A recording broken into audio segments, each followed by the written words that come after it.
Bonjour et bienvenue à la continuité de notre enseignement ce matin sur qui est Jésus. Et le passage examiné est tiré de l'évangile de Jean au chapitre 1, verset 1, il est écrit: Au commencement était la parole, et la parole était avec Dieu, et la parole était Dieu. Aujourd'hui, nous allons continuer avec cette déclaration d'après laquelle Jésus-Christ est la parole.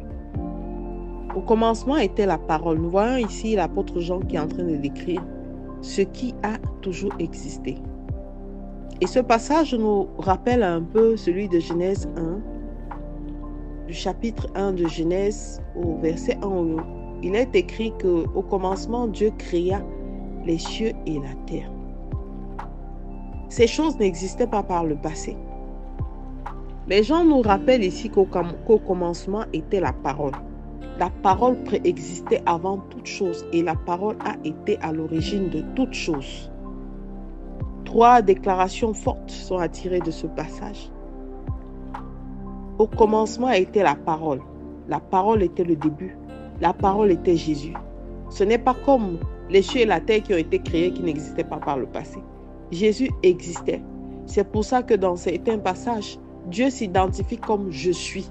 Et c'est ce je suis qui est devenu Jésus, qui s'est fait chair afin de nous donner le salut. La deuxième déclaration, c'est que la parole était avec Dieu. Cette parole qui était avec Dieu est éternelle. Cette parole qui était avec Dieu a toujours existé. Cette parole qui était avec Dieu n'a pas de fin, n'a pas de suite. Elle a un temps illimité d'exercice.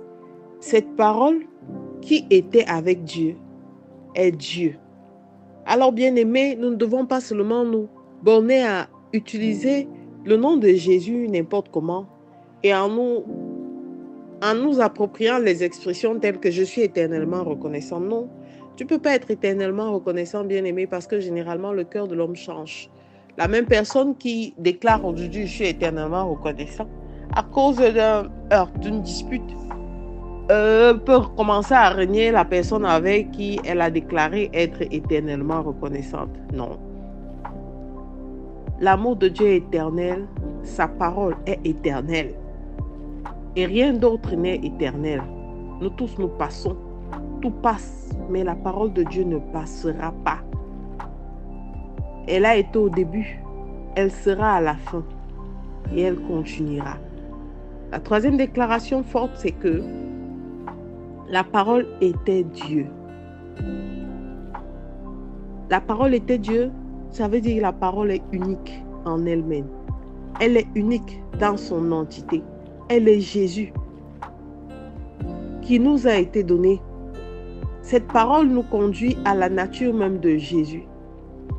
Cette parole est le lien qui établit une connexion avec la personne de Jésus-Christ. Alors, la parole de Dieu est Jésus. La parole de Dieu est une entité.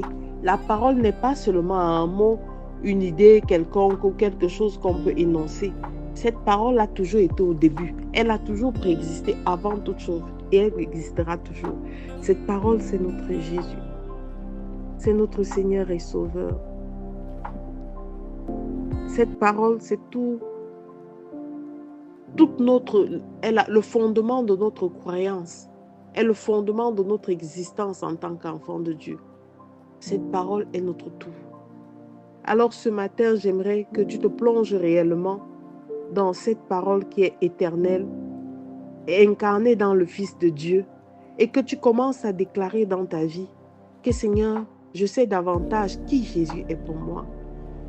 Je sais davantage ce que la Bible m'enseigne sur ce Jésus que j'ai choisi de suivre. Je sais chaque jour davantage qu'au travers de sa parole, je le rencontre, je viens en contact de lui, il me parle, il m'éprouve, il me sonde. Alors ce matin, je t'invite de faire cette prière avec moi. Père éternel, tu es ta parole. Tu as donné ton Fils Jésus depuis le commencement. afin que je reçoive le salut. Je veux davantage m'abreuver à cette parole afin de connaître les mystères de l'existence de Jésus-Christ, afin de connaître comment m'approcher davantage et m'attacher à ce Jésus qui m'a été donné, afin de comprendre comment m'abandonner à lui tous les jours, dans des bons comme dans des mauvais moments, afin de lui crier mon amour, afin de lui manifester mon adoration, afin de lui dire « je t'aime » parce qu'il m'a aimé le premier. Il m'a toujours soutenu. Il a toujours été avec moi avant même que je sois dans le sein de ma mère. Béni sois-tu, Père éternel.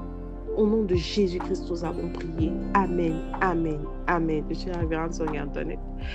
Et ce sont des déclarations fortes et particulières qui devront vous guider tout au long de ce week-end. Shalom.